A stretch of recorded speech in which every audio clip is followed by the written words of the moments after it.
और ये क्यों कह रहे हैं दत्ता साहब आपने भी कहा, अमिताभ जी भी नहीं कहा, ने भी कहा कि best man for the job वो शुभेंदु अधिकारी ही थे, क्यों?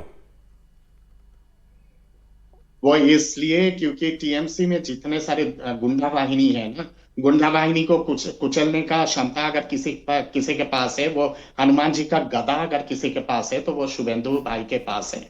और वो जिस तरह के जुझारू नेता है, नंदीग्राम के भूमि से है, नंदीग्राम जाना जाता है आजादी की लड़ाई के लिए, और इनके पुरखे भी आजादी की लड़ाई में शामिल रहे हैं।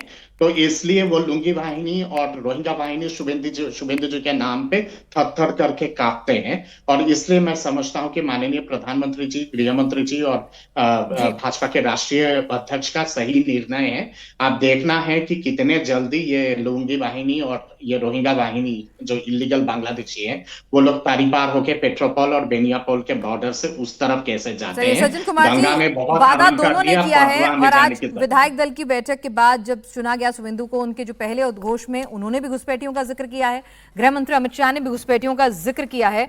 तो यानी जब पहली कैबिनेट होगी तो सबसे पहले फैसलों में से घुसपैठियों का मुद्दा जरूर होगा। बिल्कुल होगा, और वो सबसे प्रबल रूप से होना चाहिए। बंगाल को खोखला कर दिया है घुसपैठियों ने। अब बहुत हो गया है, अब इनको असली जगह बोरीशाल, टांगाइल, सिलेट और ढाका जहां से आए हैं वहां पे तरी पार करके बेचना है। जी सज्जन जी, बंगाल इन लोगों को पाल नहीं सकते हैं।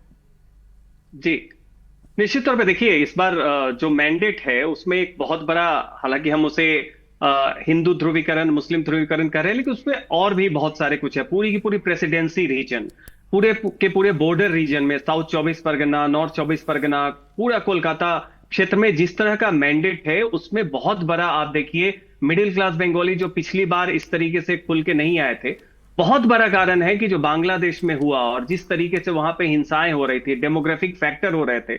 आपको एक बात बताऊं, कोलकाता में मिडिल क्लास का जो टीएफआर है, टोटल फर्टिलिटी रेट है, वो 1 से नीचे है। तो डेमोग्राफिकली भी एक बहुत डीप एंग्जाइटी है। लेकिन आपको एवरेज टीएफआर अगर आप देखेंगे तो वो ठीक दिखता है। वो कहां से दिख रहा है, कौन लोग हैं वो?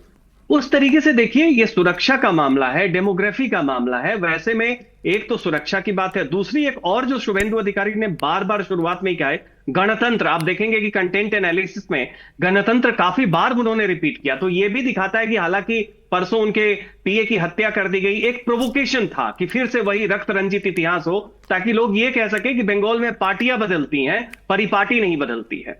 तो ये भी एक एम्फेसिस है कि बदलाव हो, बदला नहीं तो प्रोवोकेशन में न आए। तो दूसरी बात यह है कि बंगाल का एक पॉलिटिकल कल्चर बदलने जा रहा है, जो कि लेफ्ट के समय से इंस्टीट्यूशनलाइज हो गया था, कि बिना वायलेंस को एज ए मेथड, ये बहुत बड़ी जिम्मेदारी है बीजेपी के ऊपर। बोला विधायक सर्कल को तोड़ना होगा।